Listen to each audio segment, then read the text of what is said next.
Begitu jugalah rasanya kalau sudah mati nanti menghadap Allah, tidak sempat bersedekah, air mata meleleh tak ada gunanya. Apa kata mereka setiap hari Jumat?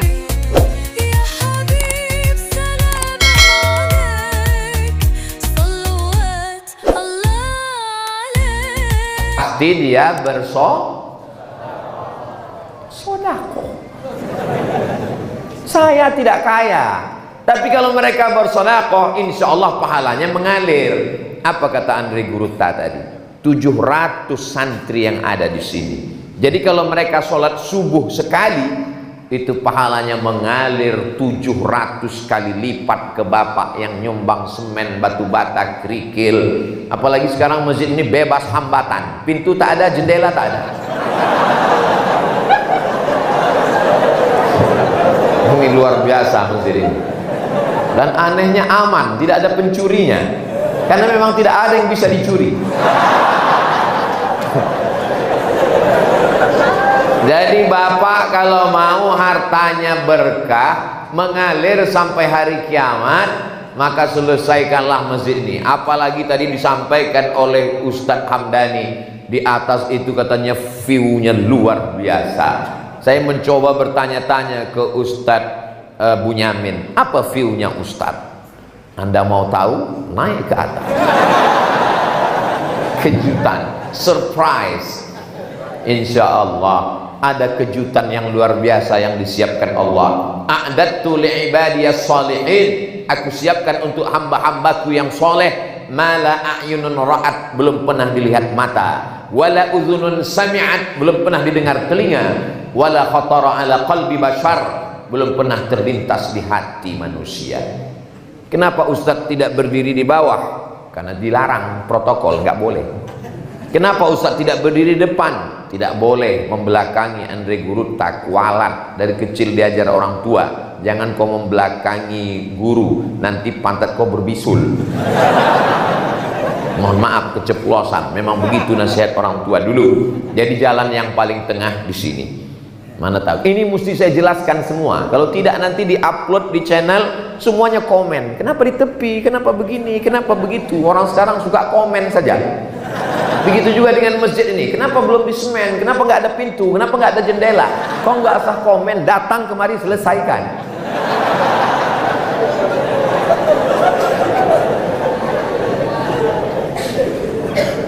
Ustadz Ketua Pembangunan Masjid Andre Guruta Haji Muhammad Yunus Martan itu sampai titelnya Haji Hamdani Halim LC.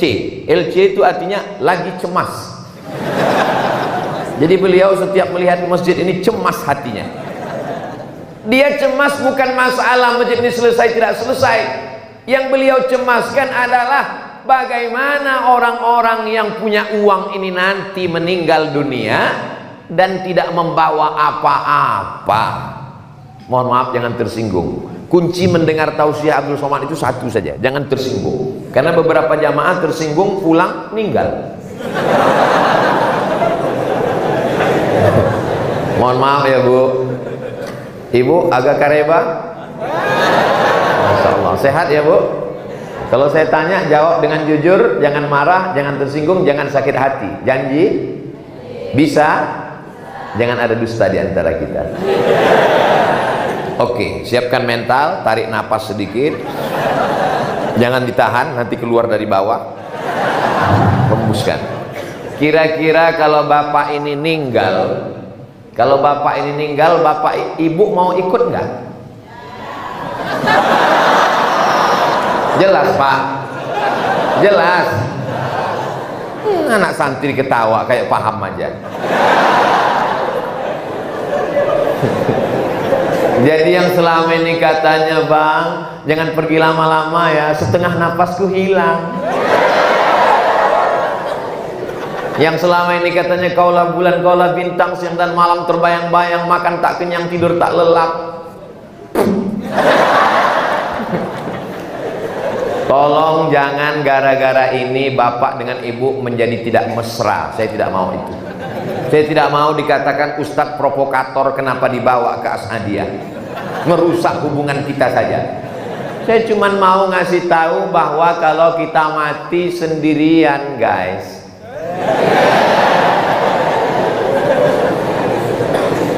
Janganlah mau disanjung-sanjung, engkau digelar manusia agung, sadarlah diri tahu diuntung, jasad terbujur keranda diusung.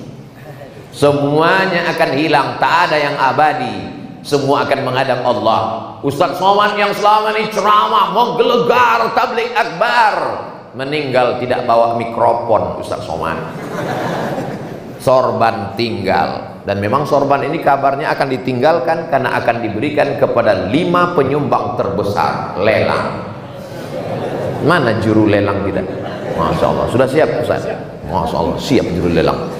Juru lelangnya sudah siap, tinggal lagi yang mau dilelang ini belum siap.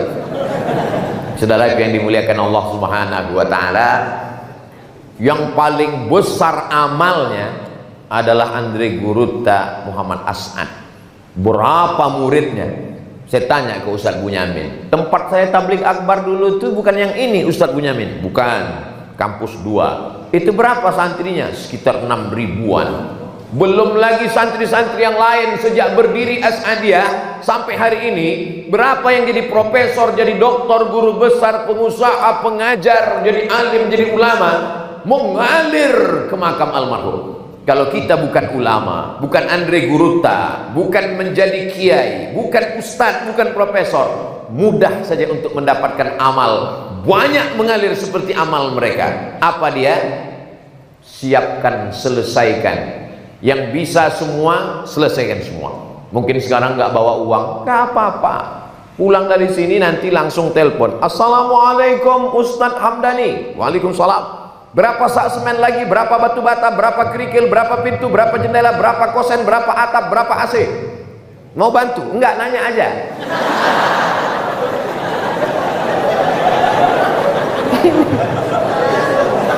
Ini maksudnya apa? Ma la yudraku kulluh la yutraku kulluh. Kalau tidak bisa diselesaikan semua, jangan tinggalkan semua. Saya cuma bisa kasih batu bata Pak Ustaz, serahkan batu bata. Batu bata terlalu besar, batu kerikil Pak Ustaz, bawa batu kerikil. Batu kerikil pun terlalu besar, pasir Pak Ustaz, bawa pasir. Pasir pun nggak bisa Pak Ustaz, mati aja. Apalagi bekal yang akan kau bawa menghadap Allah Subhanahu wa taala. Jangan sampai datang orang lewat di depan pesantren As'adiyah, lalu mereka foto pesantren ini dan mereka komen, menyakitkan komennya. Apa kata mereka? Masa rumah burung selesai, rumah Allah nggak selesai-selesai? Rumah burung sarang walet, sarang walet aja selesai, katanya Baitullah, katanya Allahu Akbar, kenapa tidak siap? Saya yakin dan percaya selesai tabligh akbar ini, selesai pula masjid ini insyaallah. Amin. Biasanya di mana-mana kalau saya tabligh akbar itu ada kotak, ada kresek, disebar, ada relawan. Tapi di As'adiyah saya perhatikan, ke kiri tidak ada kotak, ke kanan tidak ada. Saya heran, gimana orang ini bisa menyumbang? Ternyata di As'adiyah sudah keren. Bagaimana caranya? Langsung transfer banking. Dan biasanya disediakan itu barcode-nya, langsung dikirimkan. Transfer banking, langsunglah dia pencet. Rekening pesantren As'adiyah pembangunan Masjid Andre Gurutta Yunus Martan. Begitu dikirim, selesai dia pun melelehkan air mata. Istrinya bertanya, abang haru karena sedekah? Betul. Harunya kenapa? Salah pencet. Rencana nolnya mau kasih 5, 100.000, terpencet 6 kali, 1 juta. Kebetulan tabungannya ada 100 juta. Amin. Dari bunyi aminnya seperti nggak yakin. Di tabungannya ada 100 juta. Amin. Dia transferkan untuk Masjid Andre Gurutta ke Haji Yunus Martan 1 juta. Berarti yang tinggal di rekening, memang kalau udah cerita sedekah ini banyak yang pura-pura pikun memang. Dia punya uang tabungan 100 juta. dia kirimkan untuk pembangunan masjid 1 juta, berarti yang tinggal di rekeningnya 99 juta. Mati. Yang dibawanya berapa? Yang 1 juta itulah yang dia bawa menghadap Allah Subhanahu wa taala. Yang 99 diambil sama istri, diambil oleh anak. Jangan lupa, istrimu akan diambil oleh brownies, berondong manis. Informasi ini sulit saya menyampaikannya, tapi kalau tak saya sampaikan, ini kalimat yang sangat menyakitkan. Tapi mesti saya ucapkan. Saya ustadz yang tidak pandai berbahasa basi, kalimat berbunga-bunga. Saya to the point saja, bahwa yang kita bawa mati cuman 1 juta. Itu kalau ngirim 1 juta. Kalau ngirim 5.000, mau masuk surga 5.000. Kata malaikat, maksud Allah 5.000 mau masuk surga. Sekarang parkir di mall aja jam kedua udah 10.000. Pipis saja sekarang udah harga naik sesuai dengan kenaikan bensin.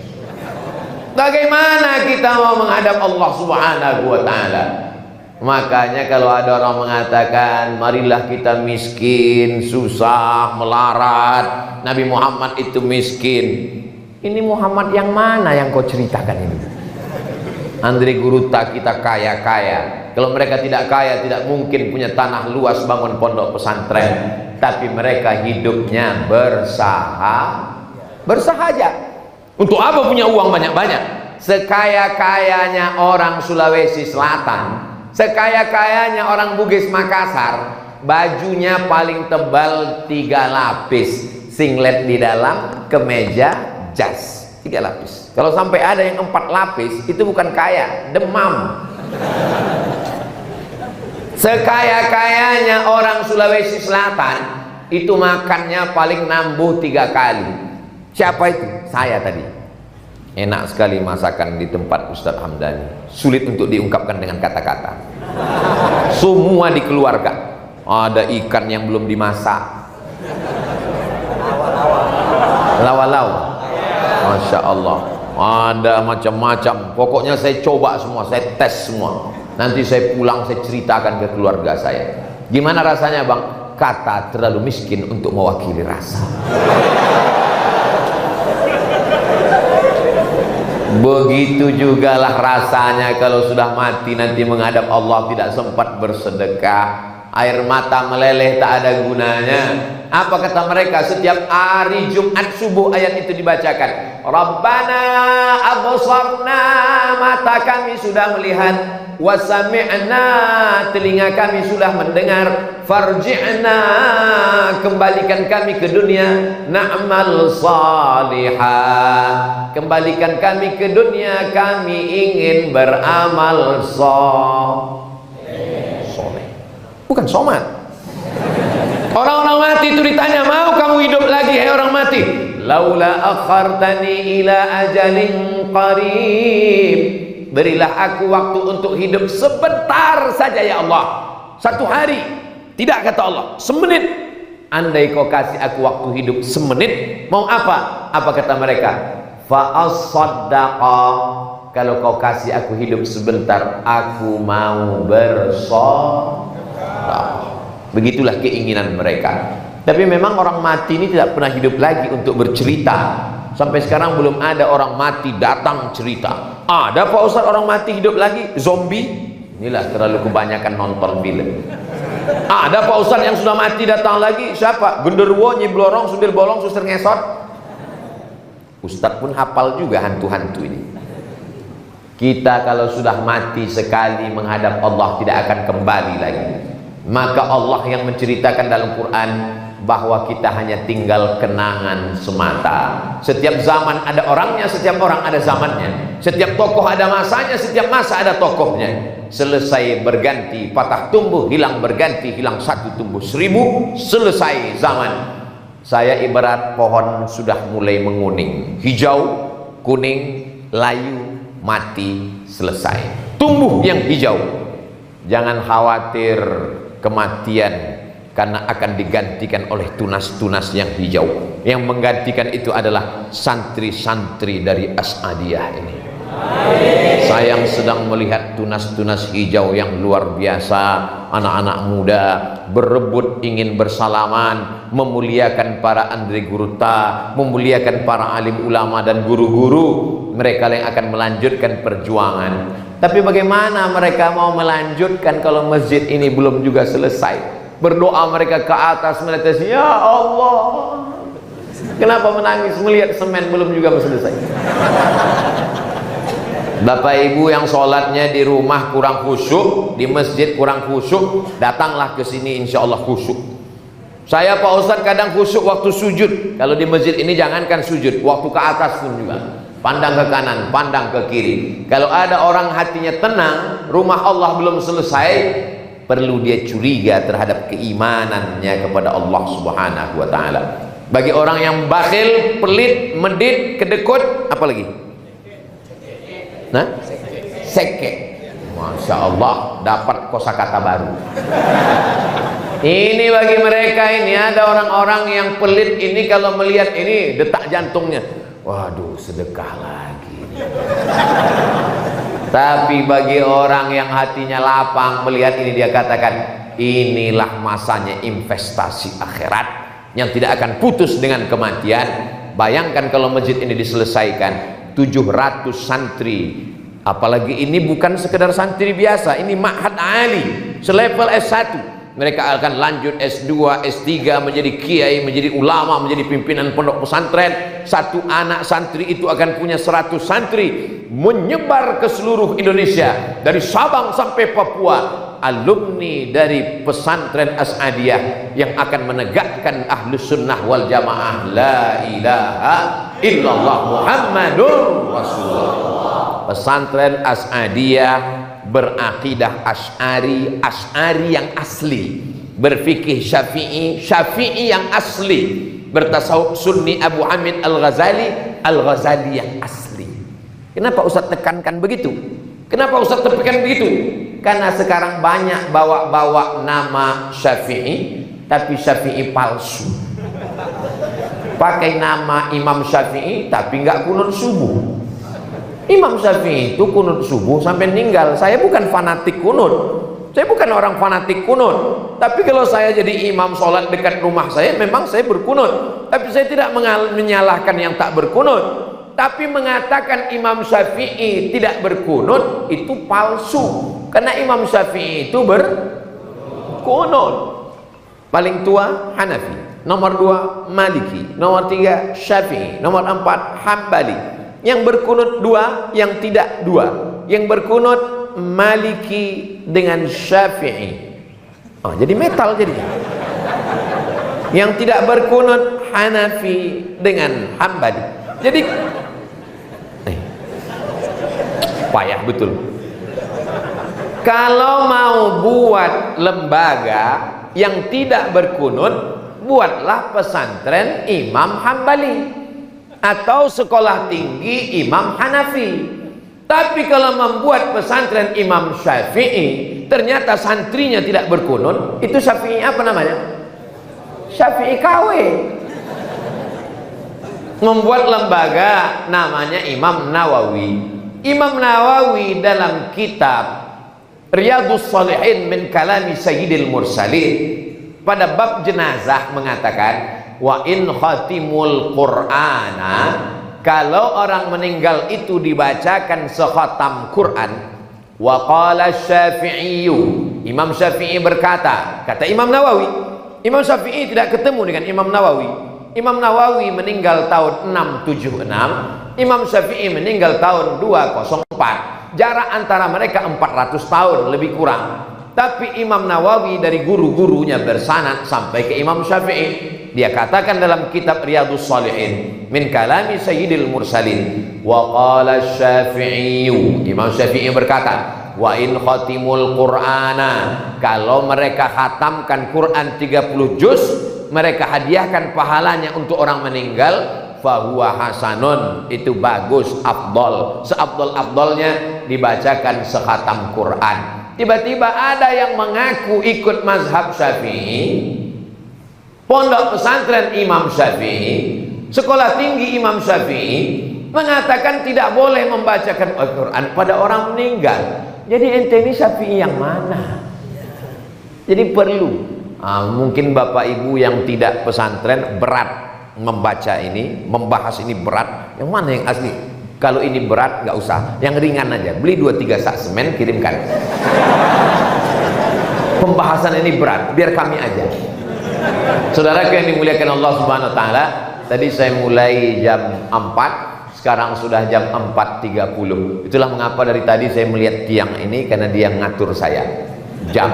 Saya harus berangkat jam 5. Jadi jam 30 menit materi itu harus diselingi dengan lelang. Kita ikuti lelang yang akan tadi saya diminta. Ustaz Somad bisa melelang. Saya terus terang sampai sekarang melelang belum berhasil.